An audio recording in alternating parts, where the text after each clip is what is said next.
British Prime Minister Winston Churchill said that the Battle of the Bulge was undoubtedly the greatest American battle of the war. In this, of course, he was quite correct. But what many people don't realize is that it was not only Americans who halted and defeated Hitler's Ardennes offensive. There was a small but important contribution by British Commonwealth forces that was written out of the story almost as soon as the fighting was over. Largely, as General Sir Alan Brooke, Chief of the Imperial General Staff, noted, quote, for political reasons, unquote. Hitler's Great Ardennes Offensive struck a thinly defended sector of the American front line on the 16th of December 1944 and raged for a month of hellish fighting. Field Marshal Sir Bernard Montgomery commanded the 21st Army Group, the British Commonwealth's contribution to the invasion of northwest Europe, and advanced steadily from northern France into the Netherlands and northern Germany. When the Germans struck in the Ardennes, they pushed a salient deep into American lines, creating the famous Bulge. Montgomery's forces, like American forces south of the Bulge, would be sucked into the fighting. The German plan was to get clear of the Ardennes forest, cross the River Meuse, and then strike out over good tank country to Antwerp, the major Allied supply base captured by Montgomery's forces. By the first week in December, the whole line of the Meuse River was firmly held, while the Americans were probing into Germany itself. The bag of Nazi prisoners on this front had grown to pretty sizable proportions.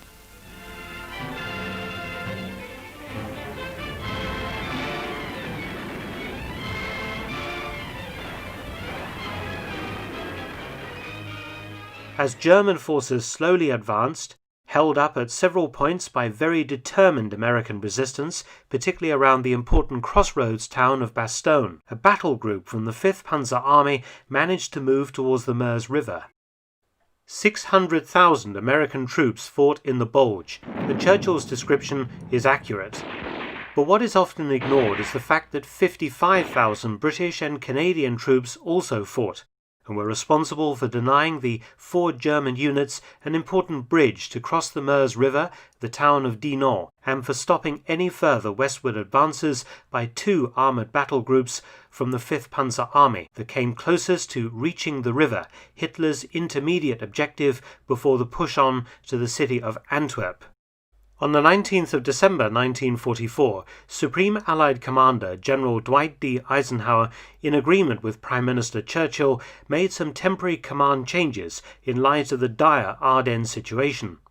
All American units deployed north of a line from the towns of Givet to Prüm were placed under Field Marshal Montgomery's British 21st Army Group, while those south of the line would fall under General Omar Bradley's 12th Army Group.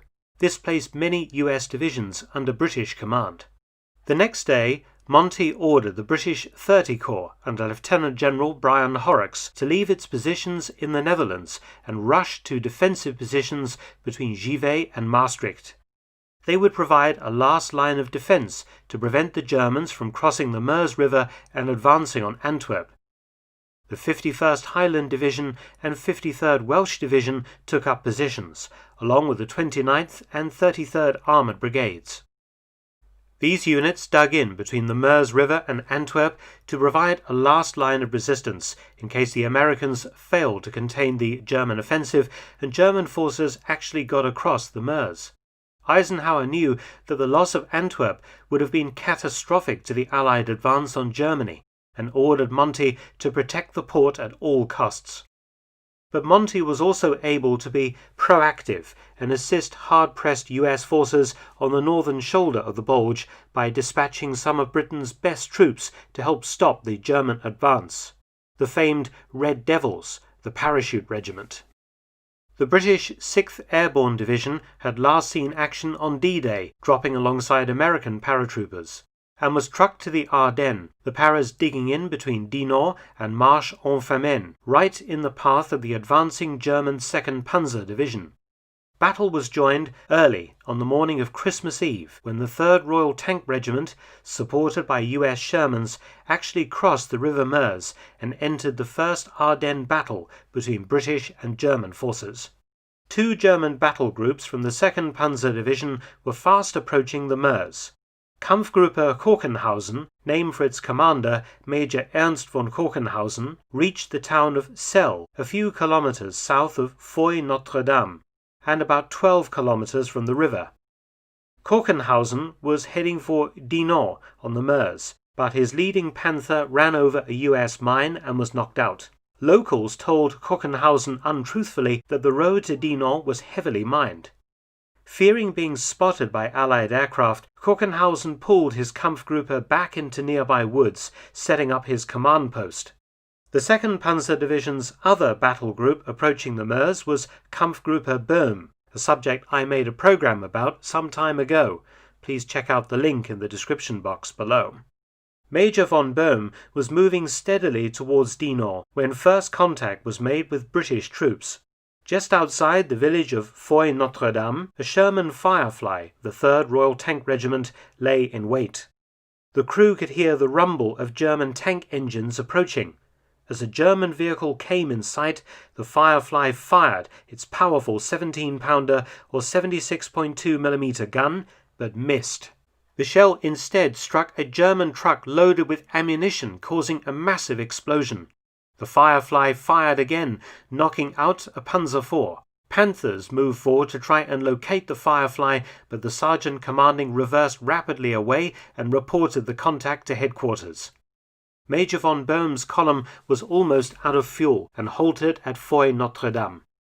In the meantime, members of the Belgian resistance had located Major von Korkenhausen's hidden battle group and informed British headquarters. The forward elements of the 2nd Panzer Division were now only 7 kilometers from the Meuse at Dinant, but, frustratingly for the Germans, the forward elements were running so low on fuel and supplies they came virtually to a halt. American divisions were fighting hard on the German flanks and in the rear areas. Kampfgruppe Korkenhausen, in 2 pockets between Celle and Corneau, had dug in and awaited reinforcements from the 9th Panzer Division, but the 9th was also delayed and awaiting fuel itself.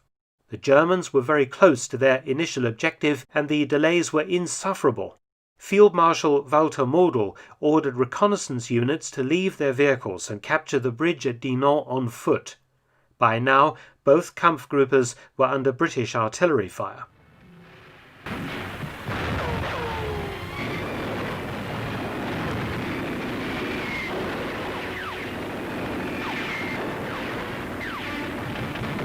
The Germans' own guns, captured, were now turned against them.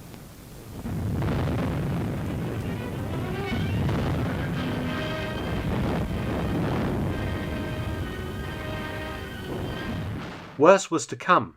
On Christmas Day, the British counterattacked. Kampfgruppe Böhm's reconnaissance battalion was heavily bombarded in Foy-Notre-Dame. US divisions were attacking German forces close by. On the afternoon of Christmas Day, Shermans of the 3rd Royal Tank Regiment, supported by the US 82nd Reconnaissance Battalion, advanced from the village of Sorin on Foy-Notre-Dame. In heavy fighting, the village was retaken, and Major von Böhm and 148 of his men were captured. Some managed to escape through the deep snow, back to German lines, but all the vehicles had been lost. Celle was assaulted by Combat Command B of the US 2nd Armored Division.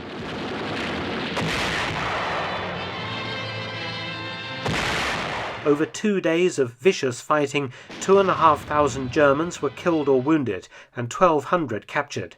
82 German armored fighting vehicles were captured or destroyed by the Americans. Major von Korkenhausen, with 600 men, managed to escape on foot in small groups back to German lines. Throughout the 26th of December, the 3rd Royal Tank Regiment continued with mopping up operations in the area, supported by rocket-firing Typhoon aircraft of the Royal Air Force.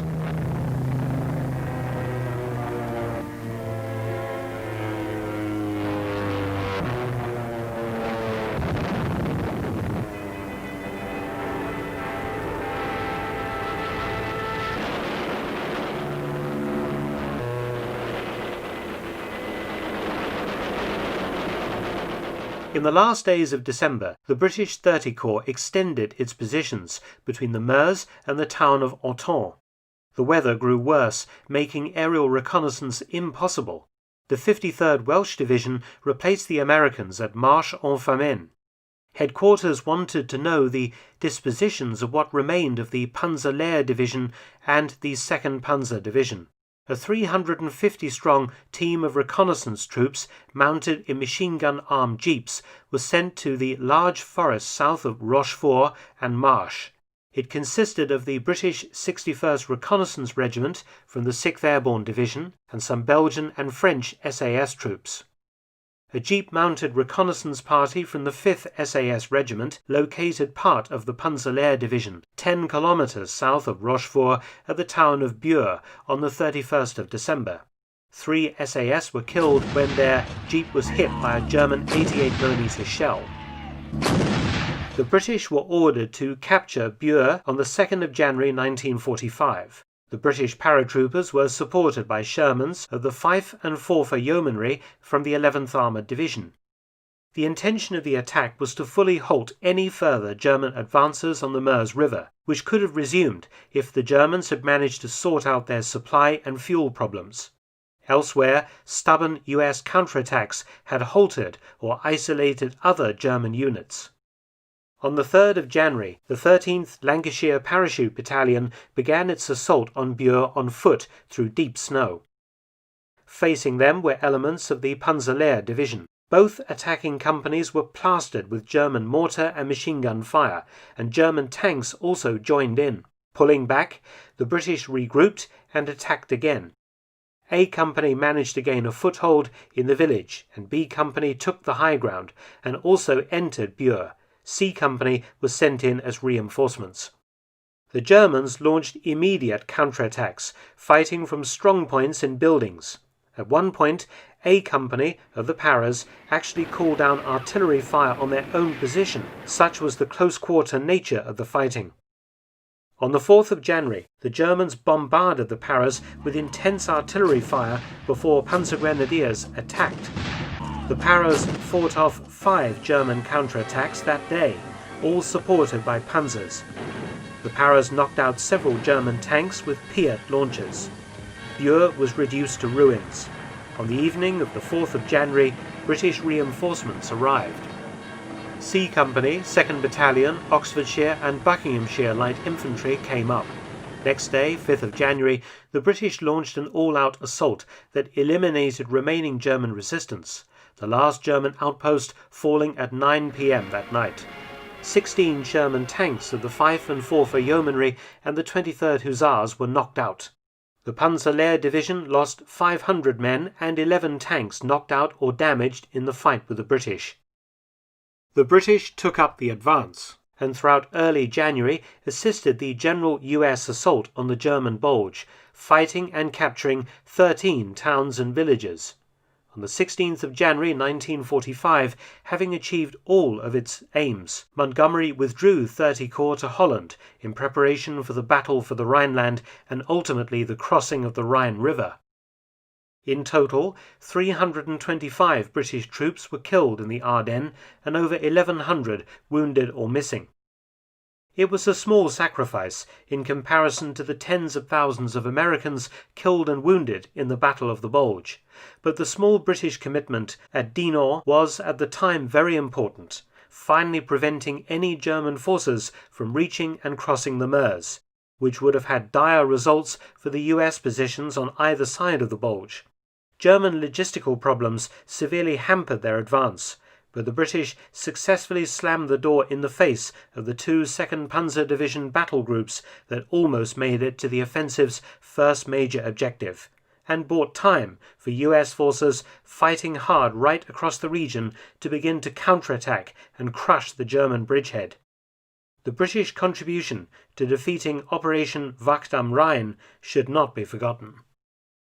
Don't forget to visit my new audiobook channel, War Stories with Mark Felton. Link below.